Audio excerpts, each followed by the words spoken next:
बस एक ही नारा है, इस्लाम खतरे में है। बस उसी में सारे लोग हाथों में पत्थर लेकर, डंडे लेकर, हथियार लेकर सड़कों पर आ जाते हैं। आप जहां बहुसंख्यक हैं, इस तरह की घटनाएं कर रहे हैं और हिंदुओं को मार रहे हैं, और ममता बनर्जी के संरक्षण में ये हो रहा है। वहाँ के पुलिस को तो मौगा बना दिया है। बंगाल की पुलिस को ममता सरकार ने मौगा बना दिया है। पुलिस वाले पिटा रहे हैं वहाँ। मेरा ये कहना है कि भारत में सबको रहने का अधिकार है, सबको जीविकोपार्जन करने का अधिकार है, चाहे हिंदू हो, मुस्लिम हो, सिख हो, ईसाई या किसी भी धर्म समुदाय का हो। वक्फ कानून में हुए संशोधन को लेकर कई राज्यों में इसका विरोध देखने को मिल रहा है। पश्चिम बंगाल की परिस्थिति थोड़ी भयावह हो गई है। उसके लिए टीएमसी और कांग्रेस भाजपा को जिम्मेदार मान रहा है। हमारे साथ भाजपा के वरिष्ठ नेता सीपी सिंह जी हैं। सर, कांग्रेस ये कह रही है कि कौन सा संगठन ने मांग किया था कि वक्फ बिल में संशोधन कर दीजिए। अभी कह रहे हैं कि मुसलमानों के पक्ष में है ये बिल। बोले मांग ही नहीं कर रहा, वो लोग संतुष्ट थे, खुश थे। आज जो हिंसा पश्चिम बंगाल में हो रही है उसके लिए भाजपा जिम्मेदार है। देखिए, एक बात मैं बता रहा हूँ, ये कांग्रेसियों का मुंह इतना काला हो गया है ना, और इतने ये थेथर हैं। कांग्रेस के राज में जितने दंगे हुए हैं, आज तो दंगे वो नहीं हुए हैं भाई। कांग्रेस के शासन में आपने देखा होगा कि भागलपुर दंगा से लेकर कितने दंगे हुए, और उसका दुष्प्रभाव मुसलमानों पर पड़ा। तो ये कांग्रेस, इंडी गठबंधन वाले सारे दल भाजपा को छोड़कर ये मुसलमानों को भड़काने का काम करते हैं। यदि उनसे पूछ दिया जाए कि वक्फ के बारे में क्या जानते हो आम मुसलमान से, मौलाना हाफिज को छोड़कर, तो नहीं बता पाते हैं। हम लोग भी तो ये न्यूज़ देखते हैं ना, दिल्ली में जंतर मंतर पर वो प्रदर्शन हो रहा था, वहाँ पूछा वक्फ के बारे में क्या जानते हो, हम कुछ नहीं जानते। लेकिन बस एक ही नारा है, इस्लाम खतरे में है। बस उसी में सारे लोग हाथों में पत्थर लेकर, डंडे लेकर, हथियार लेकर सड़कों पर आ जाते हैं। लेकिन पश्चिम बंगाल में तो इतनी स्थिति भयावह हो गई है कि मुर्शिदाबाद समेत कई जिलों से लोग वहां घर में ताला लगा के भाग रहे हैं। बिल्कुल हुआ, इसीलिए हुआ है ना कि मुसलमान वहाँ भारी संख्या में है भाई, उसी का तो नाजायज फायदा उठा रहा है ना भाई। देखिए, एक बात मैं बता रहा हूँ, कोई कितना, मैं तो टीवी रोज देखता हूँ, बड़ा बोलेगा, नैरेटिव सेट मुसलमान प्रवक्ता करेगा वहाँ बैठ के। आतंकवादियों का कोई धर्म नहीं होता। अरे आतंकवादियों का धर्म होता है, एक ही धर्म है, वो है इस्लाम।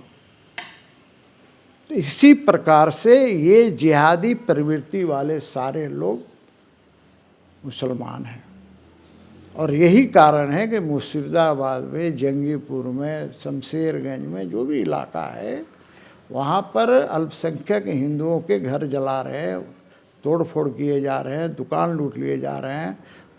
वहाँ हत्या, 3 की हत्या हो गई, और वो अपना घर छोड़ के दूसरे रिश्तेदारों के यहाँ जा रहे हैं। तो सवाल ये है कि शासन प्रशासन क्या मर गई है या हिजड़े हो गए हैं। लेकिन वहाँ की सरकार तो ये कह रही है टीएमसी कि भाई अगर कोई रास्ते पे चल रहा है गाड़ी में, जैसे भगवान का लोग लगा के रखते हैं, या अगर भीड़ है तो उतने भीड़ पे क्या हम गोली चला दें। जिसने इस बीज को बोया है वो जिम्मेदार है। आज तो हाईकोर्ट परेशान होकर उन्होंने कहा कि अर्धसैनिक बल को लगाया जाए इमीडिएट इफेक्ट से। तो ममता बनर्जी के कहने से अर्धसैनिक बल लगाया जा रहा है क्या? नहीं, वो तो हाईकोर्ट का आदेश है। हाईकोर्ट का आदेश, भारतीय जनता पार्टी हाईकोर्ट गई है और तब जाकर ये आदेश हुआ है। मेरा ये कहना है कि भारत में सबको रहने का अधिकार है, सबको जीविकोपार्जन करने का अधिकार है, चाहे हिंदू हो, मुस्लिम हो, सिख हो, ईसाई या किसी भी धर्म समुदाय का हो। लेकिन आप जहाँ बहुसंख्यक हैं, इस तरह की घटनाएं कर रहे हैं और हिंदुओं को मार रहे हैं, और ममता बनर्जी के संरक्षण में ये हो रहा है। वहाँ के पुलिस को तो मौगा बना दिया है। बंगाल की पुलिस को ममता सरकार ने मौगा बना दिया है, पुलिस वाले पिटा रहे हैं वहाँ। लेकिन कई हिंदूवादी संगठन भी भाजपा का जो रुख है केंद्र सरकार का खासकर, उससे एतराज़ जाहिर करे कि क्यों नहीं हस्तक्षेप कर रही है डायरेक्ट सरकार से, क्योंकि वहाँ के लोग तो असुरक्षित यही तो अंतर समझिए ना भाई। कांग्रेस के शासन में 90 बार 90 टाइम्स धारा 356 का प्रयोग हुआ, राष्ट्रपति शासन लागू हुआ। लेकिन भारतीय जनता पार्टी की सरकार लोकतांत्रिक सरकार है। इसने ये चाहती तो बंगाल में राष्ट्रपति शासन लगा सकते थे, लेकिन हम बदले की राजनीति में विश्वास नहीं करते हैं। तो क्या आप हिंदुओं को छोड़ दिए उस हाल में कि वो मरे, तब वहाँ पे ज़्यादा एग्रेसिव पोलिंग होगी आपके पक्ष में? क्योंकि हिंदू संगठन तो यही कह रहे हैं कि हिंदू वहाँ पे सुरक्षित नहीं है और केंद्र सरकार चुप है। पूरी बात तो आप लोग समझते नहीं हैं। आप एक बात बताइए ना, लॉ एंड ऑर्डर की व्यवस्था देखना किसका काम है? ठीक है, स्टेट गवर्नमेंट का फेल्योर है तो कौन इंटरफेयर करेगा? स्टेट गवर्नमेंट का। इसीलिए तो भाई Bharatiya Janata party high court गई। यदि डायरेक्ट उतार देती, सेना उतार दे, तो कहेंगे यही चंगू मंगू कांग्रेसी राजद जेमे मौला सब मुस्लिम तुष्टिकरण वाले लोग कहते कि सेना को उतार दिया गया और सैनिक बल को उतार दिया। इसीलिए भारतीय जनता पार्टी उच्च न्यायालय गई और वहाँ से जब आदेश हुआ है तब सैनिक बल आ गया है। लेकिन मेरा ये कहना है कि राज्य सरकार के प्रशासन क्यों नहीं संभाले, क्यों पुलिस वाले पिटा रहे हैं? तो मैंने गलत क्या कहा कि मौका बना दिया है ना पुलिस वालों को? तो मेरा ये कहना है कि हम लोकतांत्रिक ढंग से चलते हैं और ममता बनर्जी जो है जिहादी प्रवृत्ति की वो भी लगती है। तो सवाल स्वाभाविक है कि जिहादियों का साथ तो देगी ही वो। जामताड़ा सहित झारखंड के कई ज़िले में मतलब इसका विरोध हो रहा है, लोग धरना प्रदर्शन एजिटेशन सब कर रहे हैं। कई जो यहाँ पे नेता हैं वो आपसे पूछ रहे हैं कि भाजपा ने जैसे 2 हिंदू लोगों को बोर्ड का मेंबर बना दिया, श्राइन बोर्ड में मुसलमान को क्यों नहीं जगह रख देते हैं? देखिए ये सब बहाना ढूंढने से उनको दिक्कत क्या है ये बताइए ना। तब तो बोल रहे ये हिंदुओं का लॉ है, इसमें पर्सनल लॉ से हमारा है, तो वक्फ बोर्ड में हिंदू क्या करेगा? नहीं, तब तो कल ये मांग करेंगे कि झारखंड में 24 ज़िले हैं, तो 24 ज़िले में इतना ज़िला का डीसी और एसपी एक मुस्लिम समुदाय का होना चाहिए। तब तक कल ये भी डिमांड कर। अरे भैया आपको दिक्कत क्या है? दिक्कत उन्हीं को है जो वक्फ बोर्ड की ज़मीन को दबाकर बैठे हुए हैं और उससे मालामाल हो रहे हैं। आम गरीब मुसलमान को क्या फ़ायदा उससे? लेकिन बहकावे में वो भी आ जा रहे हैं।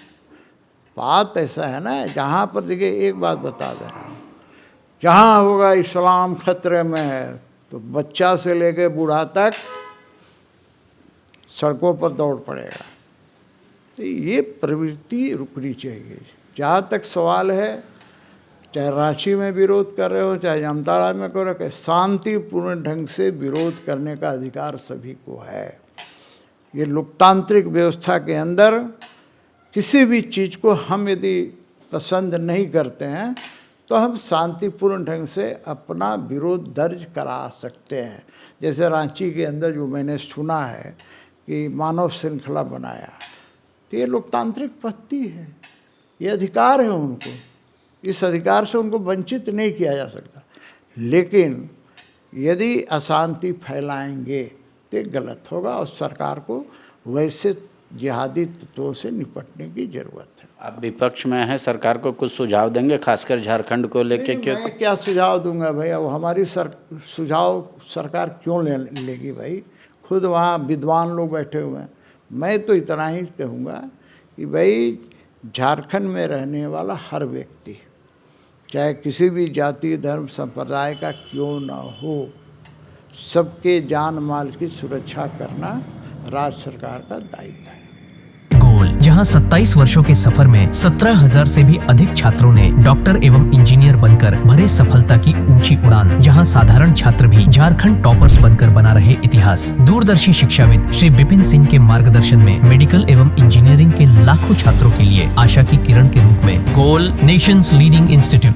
बायोम सिर्फ मेडिकल प्रिपरेशन का संस्थान। बायोम से लगातार दूसरी बार नीट यूजी में 700 मार्क्स पार। 10th पास स्टूडेंट्स के लिए फाउंडेशन कोर्स, 11th पास स्टूडेंट्स के लिए फ्रेशर कोर्स और 12th पास स्टूडेंट्स के लिए टारगेट कोर्स 17 अप्रैल से शुरू हो रहे हैं। कॉल 7360066190 और विजिट बायोम, circular road near women's college and Hinoo, Ranchi. thefollowup.in. Like, share, and subscribe. www.thefollowup.in